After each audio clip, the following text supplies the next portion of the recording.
Alright, welcome back. We're at Paramore's fourth album, this being self-titled, so just simply called Paramore.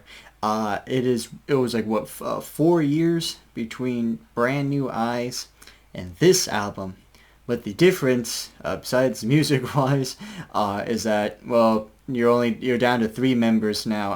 There's a drummer, obviously, and stuff for this album, but in terms of like Paramore itself, it's Haley Williams, Taylor York, Jeremy Davis. Both Josh and Zach Farrow are gone. The next album, Jeremy Davis will be gone, and Zach Farrow will be back. So you still have a trio there. But yeah, you're down with the Farrows. And in terms of music itself, I'm not too sure what you call it. I suppose maybe post-genre, because while there is definitely a new wave presence in it, Fast in My Car and Now, you get acoustic stuff, especially, the interludes. You get some power pop, you get some rock, you get some punk attitudes, you get, a groove and funk. It's really a well-crafted blend of various genres that go on here, all vastly different from the previous albums where, emo rock, rock itself, alternate. Well, you have it right. This is a well-crafted blend, in my opinion, of various genres, and you end it off with post-rock, which is a fucking terrific ending. But yeah, the album cover itself is but there's the back. There's 17 tracks, so it ended my streak of a Paramore album review every Wednesday, because I'm filming it on Thursday. But there's the inside, and then when you take it out, it's her with the her jacket spray paint that says "Grow Up," and on the pamphlet itself, you get your lyrics there. So this album, I've only been a fan for like a year.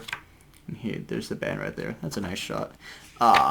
So I wasn't around during all this stuff, and the reason why I say that is because a lot of people like this album. A lot of people loved it when it came out.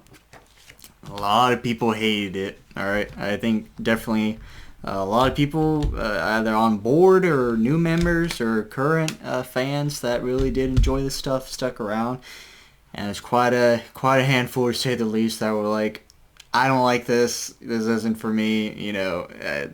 Kind of shifting away way too much for me and stuff like that. I don't think I can really listen to that stuff anymore. So yeah, while definitely got a lot of interest, a lot of love and stuff, there's definitely a lot of people that didn't like it as well. I believe time has really been beneficial for this album in terms that, over time, new fans like me come through, and perhaps older fans that might have been, hesitant on this sound and whatnot, can come back with, being older or, fresh set of ears or whatnot, listen to this and enjoy it. And if you still don't like it, hey man, that's fine.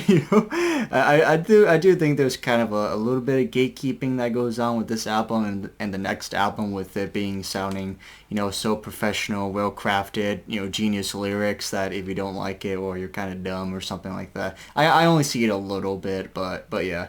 But this album for me is this is my favorite of theirs. Let's see what the next album will be like. But yeah, this is my absolute favorite. 17 tracks. You think that would kind of be bad because it's like, well, there might be some fillers or whatnot into it. Personally, I don't think so. I think every song on here is well deserving to be on this album. But yeah, like I said, 17 tracks, and let's get started. So if you open up with the track Fast in My Car, and like this song right away already tells you that what we've heard before isn't going to be the case. It is a little bit on some songs, obviously, but this is definitely a staple for this album itself. But like I love the drums, like this song, Taylor York and his guitar, Jeremy Davis' his bass. And you got this whole like new wave stuff. I know when I was reading, it's like they were really invested in various sort of new wave bands. I remember Blondie being one. And there's a track on here, A Part, that definitely sounds like Blondie that I will get to. It's on Alone. But for this one, Fast in My Car, you get these like whooshing laser sound effects, and just like things are just all playing. Kind of sounds like some car horns maybe going off. It's just like all fun and games and stuff. Just jamming guitars, this like space station effects. And this song is really just a statement about the band, where they are, how they've been. She's saying, been through the ringer a couple of times, feeling callous and cruel. When we spotted a second chance, we stole it, and we were hollowed out and filled with rage. And talking about, where this band's going, and like them specifically, it's like, we're getting older. The whole, high school drama, the whole, teenage angst and stuff, we're kind of, we're moving past that now. We mature and change. We're not the same as we used to be, as much as, we like to pretend and stuff. And then she starts talking about other people, trying to play innocent, and we ourselves are trying to move forward, and we're kind of don't really want to continue to look backwards and stuff. And just, it's just a fun build up through it all. And then, the chorus with her saying, we're driving fast in my car, we got our riot gear on, and we're just looking for fun. That's just like so catchy and fun to listen to. And, I love the tempo in this song to where it goes from fast to kind of like spaced out to slow, and like the chorus is just dynamite, like I talked about. You get like the double track vocals in it, which are like low and separate from like the rest of the feel. When she's saying like hollowed out, feel and rage, that's fun. And like the instruments are on fire. I love the solo work, and just various times you're going to get this on this album, just like various times where shit just builds and builds and builds. This definitely has its moments, and it's just one hell of a song. Alright, the next song, Now. When I heard this song, I was like, son of a bitch, somebody can come up with a song like this. It is just breathtaking, and that's my opinion on quite a few of these tracks on this album. It's just some truly magic stuff going on here, because this song, it grabs you the second it starts, and it just takes you on a journey. She's just hammering the lines in, saying, don't try and take this from me, don't try and take this from me. And then when she's saying the word now, how it's spaced out with the ow, ow, ow, ow, ow, ow, ow, ow, fucking terrific. And she's talking about how she feels like she's woken up from the dead, and everybody's been waiting on her, so it's like, well, at least I know what it's like to sleep a year away. And it talks more about the band itself, thinking, I thought we were indestructible, we could brave it all, but like, however, the one thing that took me out was things that were hiding down below, right? All like the feelings and emotions and stuff that she's dealing with a lot and stuff like that. But it's just terrific vocal approach when you get to that part on losing the battle, win the war, and bringing my sinking ship back to the shore, and there's a time and a place to die, but this ain't it. I mean, dude, just listen to this song. I mean, fuck, there's a reason why I have it in the intro, right?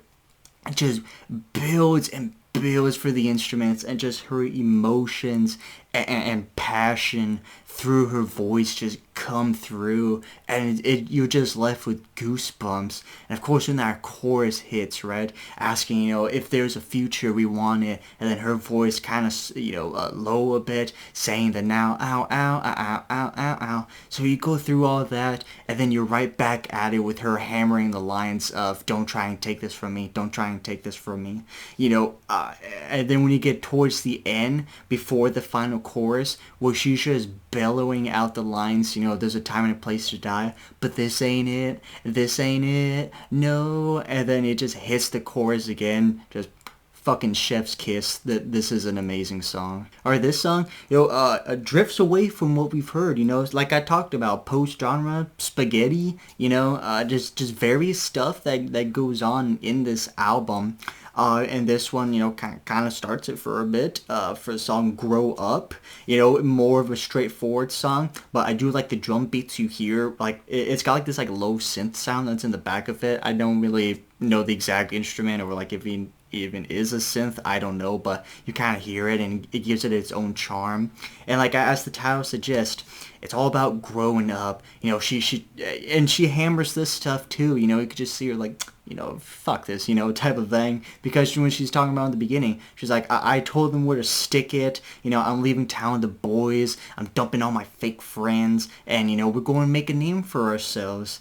And you know, I got a lot to love. I got love to die for, and you know, a song to sing, and you know, just kind of asking people like, you know, I used to be out there with like a picket sign, and it's like, well, I don't even know like what the fuck I'm even arguing about. Like, aren't you kind of tired of being upset at like everything in the world? Just like try to have some fun and stuff like that. And I love the delivery of the chorus, where she's saying, some of us have to grow up sometime, but it's like soft and just carried out.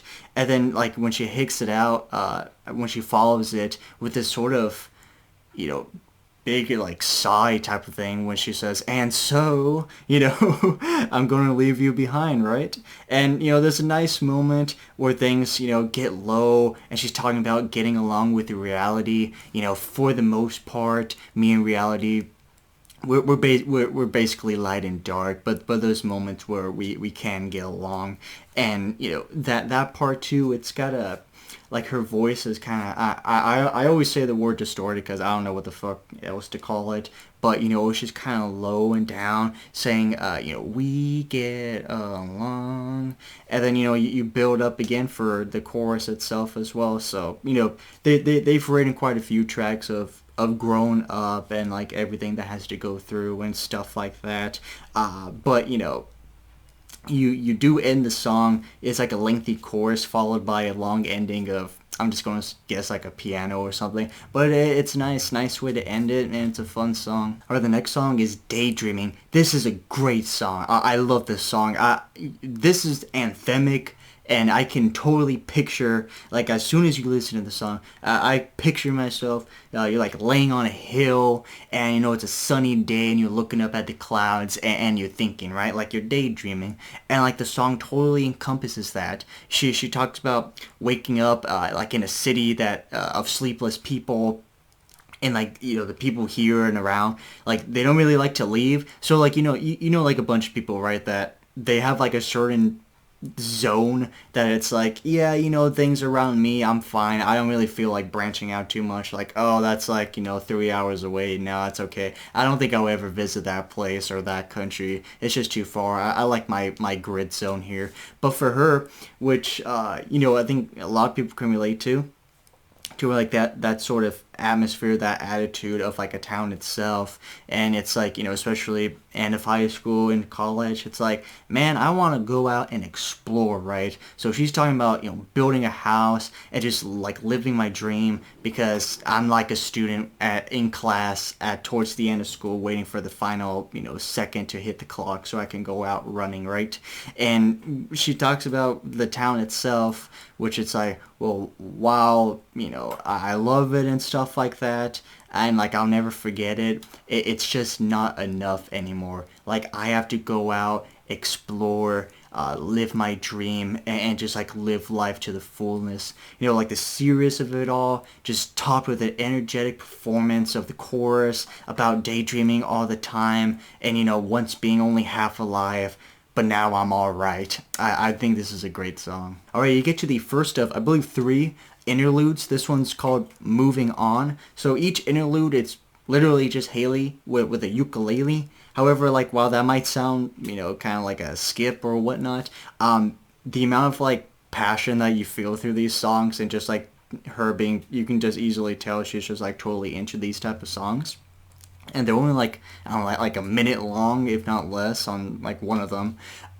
You know, it's still fun to listen to. So, you know, with the song Moving On, she's talking about, you know, people, and just saying, you know, screw it, let them do all their things, you know, have their time, let them shine, you know, sing their songs, have their fun, tell us what's right and wrong, because one day, you know, something, they're just going to spill their guts, and they're going to slip on them, right? And it's like, well, me, you know, well, sure, I can be angry, but hey man, you're not worth the fight, and I'm just moving on. So like I said, short song. These interludes are short, but they definitely got some good lyrics into them, even though that they are short and it's literally just her and a ukulele. But yeah, it's nice.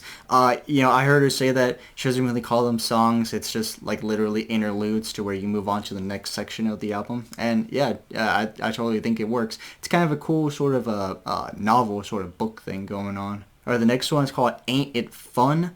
Did this one win an award? I believe it. I believe it did. But this one now you get into this sort of groove and funk, like the and definitely like the gospel choir group that like sings at the end.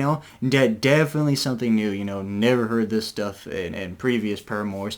Besides like the occasional religious song and stuff like that, but. This ain't it, but it's definitely like that gospel choir singing that happens towards the end. But yeah, it's fun, right? This song is about like this entitled person who like have like easy life and like everything revolves around them. Everything is easy and just comes at a silver platter, right? But until like one day like they've been let down and they're like no longer the big fish in the pond, like you're now the one that's getting fed on and stuff like that, and it's just like the hard smack across the face of reality, and you slowly realize that reality and like the real life world comes settling in, and like, we got like Haley preaching Ain't It Fun, living in the real world, and it's just all, high and just, it's kind of bouncy and stuff. Especially, obviously, she does get into bouncy stuff, Ain't It Fun to be on your own and stuff like that. And towards the end, it's like a long section of Haley sort of, chanting along, ain't it fun? Ain't it fun? You no longer big fish in the pond, living in the real world. Don't go crying to your mama. And then that's when, you get the whole choir thing coming on, singing, don't go crying to your mama because you're on your own in the real world.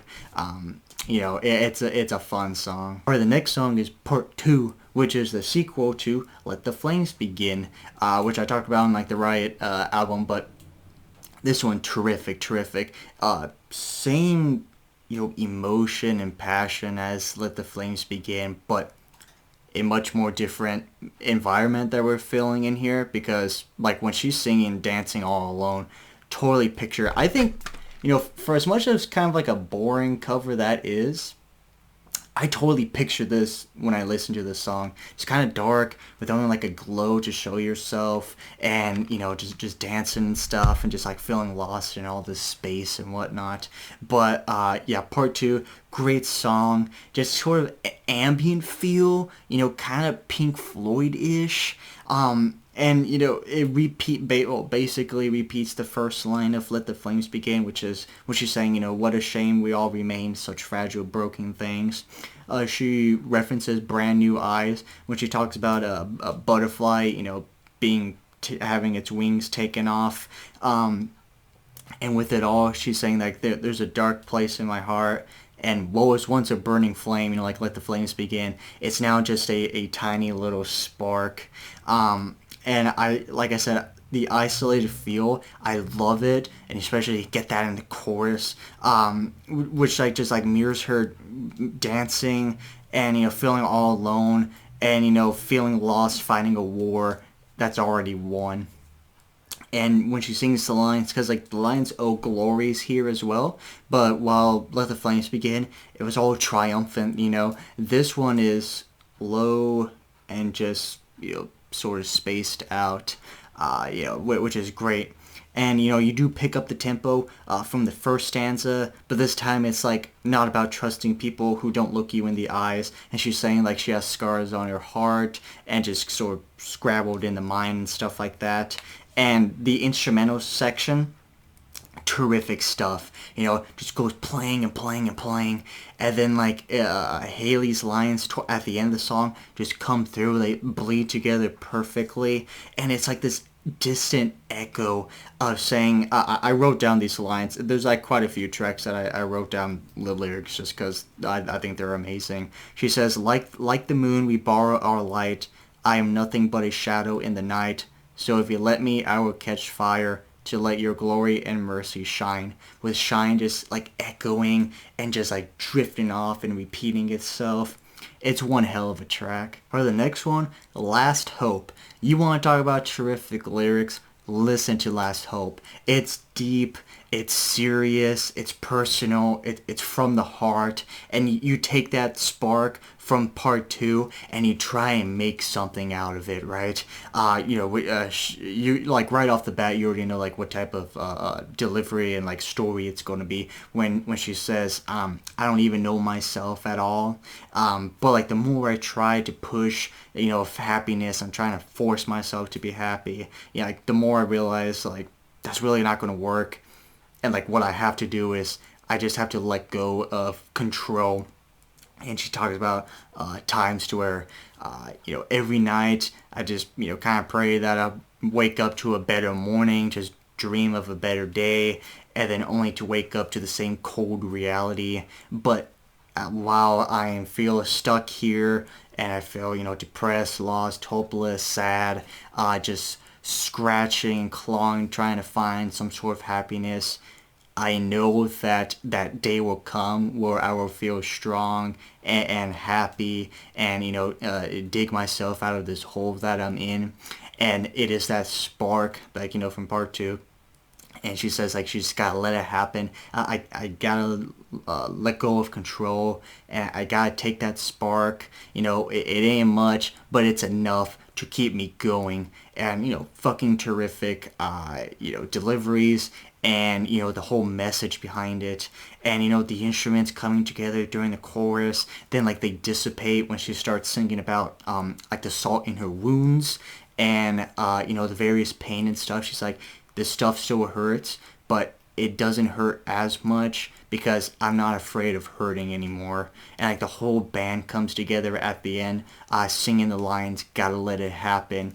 It is a fucking terrific song. There's quite a lot of personal messages in the comments of that song, and yeah, it's just like one hell of a lyrical delivery, and it's just great stuff. Alright, so we move into a power pop of Still Into You. This is this is a fun song, let me tell you that. Fun instrument, catchy chorus, just like a feel-good song, right? It's totally fun to listen to. And it's all about, being together, love each other, make me feel better, our hands being together, and I just love it all. And it's really just, no matter like how long I've been with you, no matter how many times we're together, we hug or we kiss or we hold hands, I still feel as if like it's our first day and like I'm going to ask you out, because like the chorus just explodes, right, of just like funness, if that's even a word, where she's just saying, I should be over all the butterflies. But something, no matter how worse of a night we might have, I'm still into you. And people can wonder how we've made it this far, but fucking man, I don't think that, because we're meant to be together, and we love each other and stuff like that. I would say that sure, definitely bittersweet, considering that I guess like the relationship she was in was, she got like a divorce and stuff like that. I don't really know too much about it. However, I don't think I'll share that stuff because it sounds pretty fucking personal. But yeah, for this song itself, besides that, just like about like love and everything like that, you totally feel it. It's so energetic, it's so uplifting and, happy. And she talked about like the first time, I met your mother, and, we're driving away. And, I tell you I love you, and then, like, we're singing your favorite song from, like, start to finish. And, I love the high note kind of towards the end, before the final chorus, I believe, where she's saying, not a day goes by that I'm not into you. And she's just carrying that line itself, I'm not into you and stuff. And, yeah, it just blows up again for the final chorus. What more can I say, right? Alright, so you move on from a power pop to like a punk rock sort of emo rock thing, being Anklebiters. Man, this just like grabs you by the throat and doesn't let go, right? Just fast paced all the way through. You know, it's all about like people, which I didn't really know was a word. But I guess it makes sense, you know, about like people trying to bring you down. So it's like, oh, you know, cut off his ankles and you fall down or something like that, you know. So like, you know, it's all about people trying to bring you down, and you know, you're trying to please them, right? While at the same time you're ditching who like you are truly, and you're trying to appease to everybody like that. That's what I get, and definitely you do see in the lines and stuff like that. Because Haley is like, hey man, you know something, fuck him, right? Like what matters is how you live life and how you reflect yourself. You need to fall in love with yourself, and not bend over and, you know, please somebody else who might not like your style, or, you know, yourself, you know, who you are and stuff like that. You know, just learn to love yourself. And I love the screaming and like the chant like atmosphere when they're singing the word Anklebiters. That's fun. And like even the part when about like the lyrics, right? Where she's talking about a mirror, like a mirror that's broken, right? Of course, it's going to reflect false perceptions, and that's like what these people have of you. It's like a false perception, and you just gotta show them, yeah, you know something.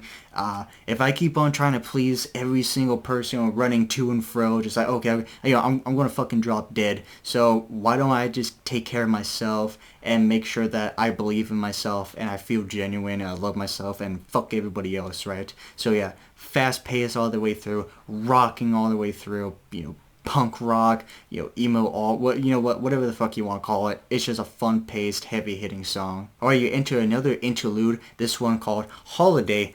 These are some pretty fun lyrics, man. Let me tell you something. She's talking about like, you know, no high school drama anymore. You know, I'm a big girl now with big girl problems to deal with.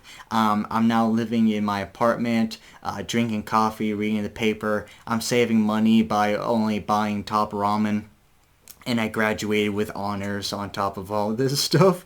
And, you know, finally I have a holiday to myself, and wherever I go, you know something, I think I might just stay and enjoy whatever environment I'm in. So again, it's another very short song. It's just an interlude as to move on to like the next section of the album. But like I say, man, while these things are short, they got some fun lyrics, and yeah, go top ramen. Alright, the next song is called Proof. And I read that this is a prequel to the song Pull off of the next album, After Laughter, which makes sense because she's out here swimming as well, and that song is too. Though, if I remember, I think Pull is more of a sad song, right? I could be wrong. But anyways, for the song Proof, you know, you got good guitar play throughout. Like I said, man, Taylor York makes his presence felt. Definitely Jeremy Davis makes his presence felt with the bass. And obviously, you know, Haley Williams with her, you know, god tier vocal performances and stuff like that. But, you know, while you do get, like, the guitar play throughout and stuff, like, the intro comes alive, you know, just builds up. And then the drums come to play as well. And just, like, rocking through and through. And it's about somebody being away and like while missing them, you know, a lot, and you know, wants them to be back. Our love is strong and huge enough to where that person can feel it. You know, it's like no matter how far of a distance, we can still feel each other's love, type of thing. And she says that. She's like, I screwed, you know something? I just get in my car, I drive as far as I can, like off to like the west coast, off to the shore, and like, you know, you're out in the ocean, and I'll go swimming out. So, you know, this coincides with the song Pool off the next album. You know, goes off to the ocean just to meet you, and then we'll swim down to, was like the undercurrents, and like stay there, and like we'll see all like the sea creatures, and you know, we're ditch our was it pressures and stuff like that, and we're come up to get some air, and you know, we're just together, and we love each other and stuff like that. You know, it's a fun chorus, and I like the backing tracks when she's saying hey yeah, hey yeah, you know, it's got like a little echoey thing as well. And you know, when she's asking like, do you love me and stuff like that. So yeah, it's a fun song. Alright, this song, Hate to See Your Heart Break. This one is a very serious, like literally just vocals, but you know, you do get like the soft instruments as well. There's two versions. So the album version It's just Hayley Williams, but they did one with Joy Williams, not related, but that one I actually enjoy more. Not saying that the album one is bad by any means. I'm not saying that, but I love the duet of like this soft ballad between Hayley Williams and Joy Williams. And man, you got some great lyrics. So like, as much of a different sound that this album is compared to the others, the lyrical department is only stronger at this point. But a lot of the stuff in here, is still Paramore. This song is, totally not an exception at all. A lot of these songs, they carry the same weight in the lyrical department of like what makes Paramore and like what they've been singing. It's just a band that's more mature, more experienced, and more diverse in their craft. And I don't think that's a problem at all. I every album of theirs I've really enjoyed. Even Hayley's solo project as well. Petals for Armor, which is not of Paramore, just her stuff. But yeah, this is a band that fucking brings it in the lyrical department. Of course, the energy of the tracks and stuff like that. Like I said, so for this song, Hate to See Your Heart Break, it's a nice, soft music playing, and just like hearing the beauty of the vocals. And like that first stanza, I wrote it down again, brilliant lyric telling, where she's saying, there was not a single word in the whole world that could describe the hurt. The dullest knife just sung back and forth and ripping through the softest skin there ever was. Fucking terrific, right? And like this person in the song, they experienced heartbreak, but I'm not gonna blame you at all. You would have never known. It's totally not your fault. You would have never known. And I hate to see you like this, and see when you close your eyes how much darker it gets. And it seems that love is always around people who are not nice, or like use it for intensive purposes, or just like assholes and stuff like that. And like while people expect this like perfect sort of movie script, like get the girl at the end, get the guy at the end, whatever, like reality just really isn't like that at all. Well, I suppose it could be for some people, but you know what I mean. And like while this pain of a heartbreak hurts, I've been there before. Just know that hearts can heal, and like slowly over time you get through this and stuff. It's a beautiful vocal performance, great soft ballad. And the next song is One of Those Crazy Girls. And I know I'm saying this quite a lot, but man, this is just a fun song. It's got a kind of interesting intro, doesn't it? It's unique from any other track on this album in terms of like standing out of you're not really like hearing that on any other tracks of this album, because like there's like this dun dun sound, and then there's like a little like rattling. I don't know, it's interesting. I don't really know how to describe it, but it definitely stands out, and it totally captures the feel of this song. And like I love her voice in this song. It's low, and like every word is just like clearly pronounced. I'm not saying it's never been. I'm not saying that, but like in this instance, every word is like clearly pronounced and just kind of given a mark every single word and stuff like that, so you can like easily follow it, understand like what's going on and stuff like that. But the premise is her saying like, I'm not a crazy girl, but like the denial of not wanting this relationship to end, and if it does, then something, I'm going to have like a pink cloud over my head, and like Los Angeles just kind of shudders over my eyes, so like I'm not going to believe this, and I'm just going to break into your house and go into your closet and smell your scent, because in my mind, I know I'm never going to find love again. And when you finally do leave, I'm going to call you 100 times and just kind of like, like in an innocent stalk you and stuff like that. But you finally get to the point towards the end of the song where she's like, oh shit, I am one of those crazy girls, It's good guitar play, and you get to hear a solo piece that plays out the chorus itself, like, now I'm one of those crazy girls. Like I said, it's a fun song. Alright, for the final interlude, this one being called I'm Not Angry Anymore. Another short song, obviously, but I love the lyricals department to where it's like a constant shift between I'm not angry anymore, Well, sometimes I am. You know, depending on the day, or you know, depending on how you act, or you know, depending on like what I'm thinking about you and stuff like that. You know, just like a constant shift of feelings and stuff. And she gets to a line where she's like, "I'm not bitter anymore. I'm syrupy sweet. I rot your teeth down to the core." Like that. That's pretty cool, you know.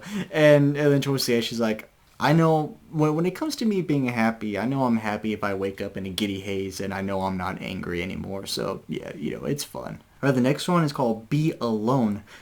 Fun rocking song, man. Let me tell you something. I love how the guitars come from the distance and like makes its way to the front. Then like the drums pick up the guitars and then like they just start hammering away, right? Fun rocking song. Her vocals are rocking as well. And she's just saying, you know, I just want to be alone. I'll stay on my couch and like all my friends can go have fun. But I would like you to be alone with me, right? Like I ain't some you know, Shangri-La. You know, you don't have to work your way up trying to get to me, or you know, go searching far and away, just like trying to get to me. You know, I'm just gonna be here in my apartment on my couch watching, you know, I don't know, like Netflix or Hulu or something like that. And like, you know, something, I'm just a loner.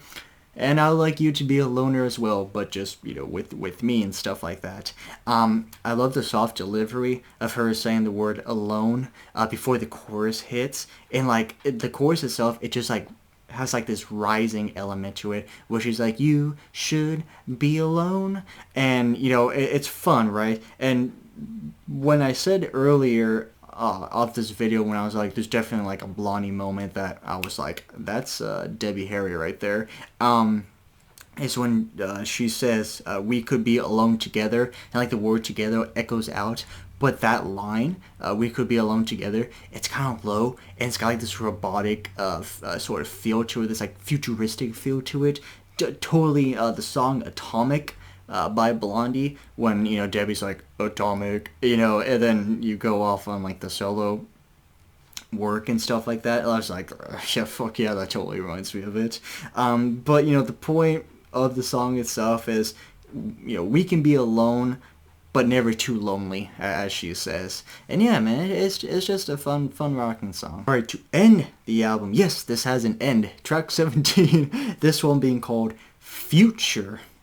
And basically really a terrific song title for this album, because as they've been stating in this album, it's not about looking back, it's about moving forward and seeing what we can do as a band. You know, post-rock at its absolute best. You know, like half of the lyrics are just, you know, getting like the instruments ready, like kind of talking and stuff, you know, various like musical stuff and whatnot. But it's all low, like when it like truly comes through, right? It's like low and out and serious, and just like contemplating everything. Like we are moving forward as one, you know. No, like I said, no longer thinking of the past, just writing about the future, and obviously not only the vocal delivery of this, how it's all just sort of low and serious, it's the instruments, man. The instruments are fucking terrific. They take you on one hell of a journey, just takes you away, just builds and builds and builds. And I'm not talking like, you know, cranking guitars or pounding drums. I'm talking like think Pink Floyd, like that type of attitude, to where, you know, like you know, Pink Floyd, a lot like the synths and stuff, how it just builds and builds. This one isn't kind of like that, but man, like that sort of attitude and atmosphere, I should say.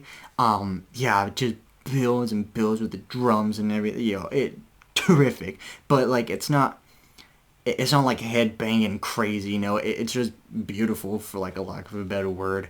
And then like the song ends, and it does like a fake end. And then like after like a little while of just kind of like quietness, you slowly hear it come back again, and then it just builds and builds and builds again. It's emotional, it's strong, it's deep, and it's just incredible. Alright, there you go. Paramore, self-titled Paramore. Let me know what you think. You love this album, you hate this album, let me know. Truly, I absolutely love it. It's my favorite. But I will see you guys next week for their most recent album, After Laughter, which I also enjoy as well. So, you know, every album I leave with me saying, yeah, I really do enjoy it. But until then, Thanks for watching.